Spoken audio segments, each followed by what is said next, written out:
नहीं, सबसे पहले तो व्यक्तिगत टिप्पणी कर रही हैं, मेरी छोटी बहन है, और दूसरों के पैजामों पे इनकी नजर क्यों रहती है मैं समझ नहीं पाया। तो अमीश भाई, मैंने एक तस्वीर देखी, फिर मुझे समझ में आ गया कि छोटी बहन दूसरों के पजामे क्यों देखती है।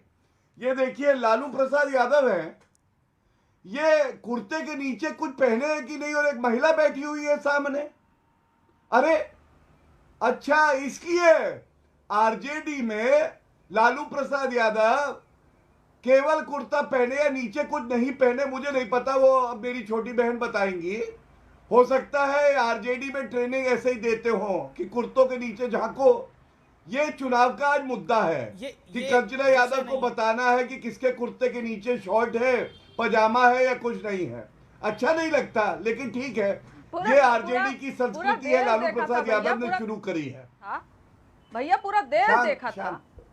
छोटी बहन शांत हो जाओ। छोटी बहन, लालू प्रसाद यादव और तेजस्वी यादव दोनों के कुर्ते के नीचे क्या है आप देखो, हमें उससे कोई मतलब नहीं है। आज जो मुद्दा है हम वही करेंगे। विषय से बाहर निकलना चाहिए, विषय पर आना चाहिए। राजीव रंजन भी इंतजार कर रहे हैं, अनुराग भदौरिया साहब भी इंतजार कर रहे हैं। तो मैं अपनी बात पूरी कर लूं। जी बिल्कुल, आप गौरव भाटिया अपनी बात पूरी करेगा, लेकिन राजीव रंजन भी इंतजार कर रहे हैं। लेकिन क्विकली गौरव भाटिया, हर कुर्बानी देने को हम तैयार हैं, बोला कंचना यादव ने। आपका जवाब? देखिए, सबसे पहले तो ये ब्लैकमेल और धमकियां बिहार में चलने नहीं जा रही हैं। एफआईआर हो गया है और गिरफ्तारी भी होगी। देखिए, ये लोकतंत्र और जनादेश का अपहरण करने वाले लोग, जंगल राज वाले लोग, ये ट्रेलर समय समय पर दिखाते रहते हैं। लखीसराय में दिखाया, बिहार के अन्य इलाकों में विधानसभा चुनाव के दौरान इनके कई कारनामे सामने आए। और ये ताज़ा बयान, ये हैरानी पैदा करने वाला बयान है।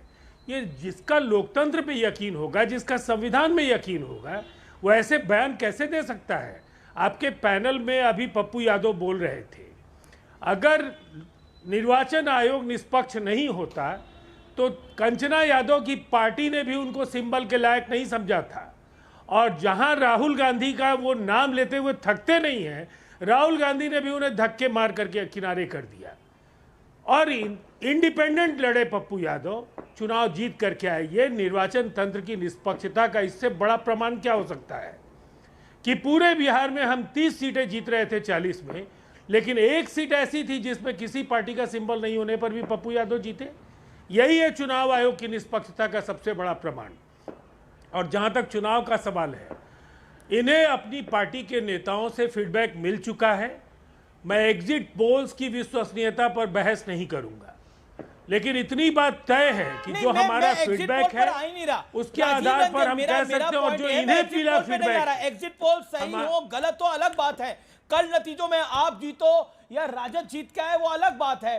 लेकिन अगर आप भी हारते हो, कल हम मान लेते हैं आप भी हारते हो, तो क्या आप बोलोगे चुनाव आयोग गलत है? क्या आप बोलोगे कि बिहार को हम नेपाल और बांग्लादेश बना देंगे? बीजेपी और आप हार जाते हो मान लिया कल चुनाव, तो बिहार और बांग्लादेश बना देंगे आप लोग, बिहार को नेपाल और बांग्लादेश बना देंगे आप लोग। देखिए, हमारे ये और बात इनके, कहां तक सही है? हमारे और इनके संस्कार और इनके राजनीतिक संस्कृति का बुनियादी फर्क समझ लीजिए। 2020 के विधानसभा चुनाव में हमारी केवल 43 सीटें आई, लेकिन हमने कहीं भी निर्वाचन आयोग की निष्पक्षता पर सवाल खड़े नहीं किए। जनता ने जनादेश दिया है सर आंखों पर। जीतते हैं उनका आभार, हारते हैं तो उसका मंथन। ठीक है, पॉइंट है। वैसे हमें पूरा यकीन है यादव कुछ कहना कि हम चाहती हैं। प्रचंड जनादेश हासिल करने जा रहे हैं और ये करारी। ओके, देव ज्योति, ये धमकी तंत्र क्यों? जी जी जी जी जी हम नहीं, ये धमकी तंत्र नहीं है। वो कह रहे यही संस्कार है। गिरिराज सिंह जी कोई एकदम नहीं, कोई संस्कार नहीं है। गिरिराज सिंह जी का क्या संस्कार है? गिरिराज सिंह जी कौन यूनिवर्सिटी से पास किए हुए हैं? उनका भाषण सुनिएगा ना तो हम लोग उल्टी हो जाता है। आज जो है हम कहना नहीं चाहते हैं, हम एग्जिट पोल में आना चाहते हैं कि नहीं, सुनील सिंह जी ने क्या कहा है? सुनील सिंह जी ने कहा है कि अगर कोई बेईमानी करेगा, पिछले बारी तो 8 सीट 9 सीट बेईमानी से हराया आदरणीय तेजस्वी यादव जी के पार्टी को। हम लोग एनडीए में न थे उस समय, हम लोग नहीं देख रहे थे। तो आप बेईमानी कर रहे थे? हम लोग नहीं देख रहे थे। आपने हमारा ही बेईमानी से हमारा ही नहीं, नहीं, हम नहीं, हमारे एग्जिट पोल में तो हमारे को 0 सीट दिखाया था 2020 में एग्जिट पोल ने।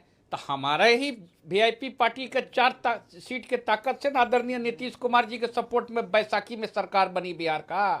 हाँ, हम लोग नहीं जान रहे हैं कि बीजेपी क्या चीज़ है, भाजपा क्या चीज़ है देश में। राम नाम जपना, पराया माल अपना, हम लोग नहीं जान रहे हैं। मतलब हम अगर कोई बात है कह रहे हैं, अगर इंडिया ब्लॉक का कोई नेता कह रहा है तो उसको तोड़ मरोड़ के पेश किया जा रहा है। और गिरिराज सिंह जी कौन जो है एकदम रामचरितमानस। कृपया करके ध्यान में डाल दीजिए, अगर कुछ तोड़ा मरोड़ा गया तो बता दीजिए, गलत ना करें, वरना सड़क पर ऐसा दृश्य मिलेगा जिसकी कल्पना नहीं की जा सकती। बिहार में नेपाल बांग्लादेश जैसा नजारा देखने को मिलेगा। बिहार के लोग जग चुके हैं, बिहार को नेपाल बांग्लादेश नहीं बनाए। गड़बड़ी हुई तो उम्मीदवार बाहर आएगा या अधिकारी बाहर आएगा, अब बताइए। ये जनता का आंदोलन है, ये जेपी की धरती भी है, इसलिए ये जयप्रकाश हुई है, और ये जेपी की भी धरती है, वो धमकी ही मानी जाएगी। जय प्रकाश की धरती है। जेपी आंदोलन इसी जगह हुआ है। जेपी आंदोलन इमरजेंसी भी फेस किया है इस राज। लेकिन अगर कोई अधिकारी बेईमानी करते हुए पाया जाएगा, और ये धमकी नहीं है, एनडीए का डीएनए हम जानते हैं। था क्या? ओके, राजीव रंजन झा। देखिए, अब सवाल इस तरह के जो बेसुरे सुर है ना, जनता ने उनको ठीक कर दिया है। जनता का जनादेश उसको ये समझ चुके हैं, इन्हें भी फीडबैक मिल चुका है कि एक बड़ी हार और एक ऐसी शिकस्त जिसको ये झेल नहीं पाएंगे, वो इनके मत्थे कल लगने जा रही है। देखिए, जब जनादेश आप जनता का आशीर्वाद समझते हैं तो हार या जीत दोनों स्थितियों में आपको इतना उत्तेजित नहीं होना चाहिए।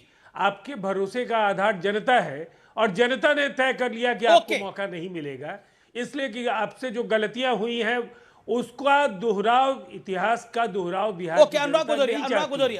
एक ऐसी सरकार जिसने नौकरियां दी, रोजगार दिया। क्या आपको लगता है ये धमकी नहीं है? 50 सेकंड। देन गौरव भाटिया। देखिए, मैं आपकी बात से सहमत हूं। समाज के खिलाफ अगर कोई बात करता है तो बीजेपी की सरकार है भैया, फट से एफआईआर हो जाती है। विजय शाह पे तो हो जानी चाहिए थी ना। ब्रेकिंग न्यूज तो आपने नहीं बनाई अमित जी कि विजय शाह जिसने सूफिया कुरैशी हमारे देश की एक बहादुर सैनिक को आतंकवादी की बहन बोला, उस पर एफआईआर हो गई। चल रहा है, कमाल कोर्ट में मामला चल रहा है, कहां विजय शाह आ गया? आप भागने लगे जैसी बीजेपी फंसी वैसे भागने लगे। कमाल की बात है अमीर जी, आपको भी, आप ही महान है वैसे। हमने क्या कोई गलत बोला क्या? लेकिन मैं जानता हूं अच्छे से। सुनिए, मैं आपसे पूछ रहा हूं, ये धमकी नहीं है तो क्या है? सुनील कुमार सिंह ने धमकी नहीं दी तो क्या दिया है? अरे मैंने कहा कि इस देश के अंदर में कोई भी अगर ऐसी बातें करता है तो एफआईआर होना। तो फिर सूफिया कुरैशी पे जब बोला था विजय शाह पे एफआईआर हुई क्या? जाखड़ा ने जिसने बोला था कि वो वीरांगना का भाव नहीं था, जो हमारी 26 बहनों का सिंदूर उजड़ा, एफआईआर हुई क्या? हुआ तो क्या हुआ? क्या हुआ अभी तक बताइए ना, क्या हुआ एफआईआर में? क्या हुआ? निकाला क्या पार्टी से? पठानिया जिसने क्या बोला था, पठानिया विधायक ने, एक मिनट से, पठानिया, अरे आप तो बीजेपी के प्रवक्ता से चिल्लाने लगते हैं भाई। मैं अपनी बात कह रहा हूं, आपको क्यों दर्द होने लगता है? दर्द बीजेपी को होगा, दर्द आपको होने लगता है। अरे आप तो एंकर हैं, मुझे बोलने दीजिए। आप परेशान हो जाते हो भाई, मुझे तो धन दो प्रभु, आप क्यों परेशान हो जाते हो? आप तो इतने ईमानदार पत्रकार हैं और आप परेशान हो जाते हैं। परेशान आप बराबर की बात करने लगते हैं। हमारा आपका झगड़ा थोड़ी है। अरे प्रभु, झगड़ा मेरा बीजेपी से मतभेद है विचारों का, आपसे नहीं है। आप क्यों बीच में आ जाते हैं? मेरा निवेदन है, विषय पे रहिए। तो मुझे बोलने दीजिए। तो विषय पे हूं मैं, इसीलिए मैं एफआईआर पे बात हो रही, तो एफआईआर पे बोल रहा हूं मैं। पठानिया जी एक इनके विधायक थे जिन्होंने आर्मी के लिए क्या बोला था, एयरफोर्स के लिए निकम्मे बोला था ना, क्या उनके ऊपर एफआईआर हुई? नहीं हुई ना। तो सवाल ये उठता है कि आपने सुनील सिंह पे एफआईआर की, अच्छी बात है, समाज के अंदर किसी ने गलत बोला, आपने एफआईआर की। लेकिन भारतीय जनता पार्टी के नेता देश के खिलाफ बोल देंगे, सेना के खिलाफ बोल देंगे, समाज के खिलाफ बोल देंगे, एफआईआर नहीं होती है। इस बात में सवाल उठा रहा हूं। दूसरी बात, जहां तक कि देखो, मैं कंचना जी, मैं आपसे भी कह रहा हूं, आजकल जब आर पार शुरू होता है, एक प्रवक्ता जैसे ही आता है, लोग 5 मिनट टीवी बंद कर देते हैं, 5 मिनट बाद देख लेते हैं, सब सही तरह से कपड़े पहने तब ऑन करते हैं। ओके, गौरव भाटिया, इसलिए आप कंचना जी से बुरा मत मानिए, 5 मिनट ऑफ कर देते हैं टीवी, 5 मिनट बाद ऑन करते हैं कि वे विशेष प्रवक्ता हैं जो पतलून पहनना भूल जाते हैं। ओके, गौरव भाटिया, उसके बाद reply to Anurag Bhadauria. Anurag Bhadauria, audio down. Okay, Gaurav ji. देखिए, जब टूटी साइकिल के प्रवक्ता आते हैं ना हरा कुर्ता पहन के, तो लोग अपना टीवी तोड़ देते हैं, क्योंकि वो जानते हैं कि ये कपड़े भी नहीं पहनेंगे और वैसे भी नंगे हैं। और मैं तो इनसे इतना कहूंगा, आज आए हैं बिहार में, इनकी सीटें कितनी आ रही हैं? अरे अच्छा, ये तो सीटें लड़े ही नहीं बेचारे, इनके पास तो एक भी सीट नहीं है। और देखिए अखिलेश यादव क्या बोल रहे थे, अखिलेश यादव बोल रहे थे बिहार में अगला मुख्यमंत्री तेजस्वी यादव बनेगा। जैसे उत्तर प्रदेश में 2022 में अखिलेश यादव मुख्यमंत्री बन रहे थे, कह रहे थे 300 सीटें आएंगी, ये मेरे हाथ में है उनका बयान, और आई कितनी हम सबने देखा। तो ये टूटी साइकिल के बस का नहीं है।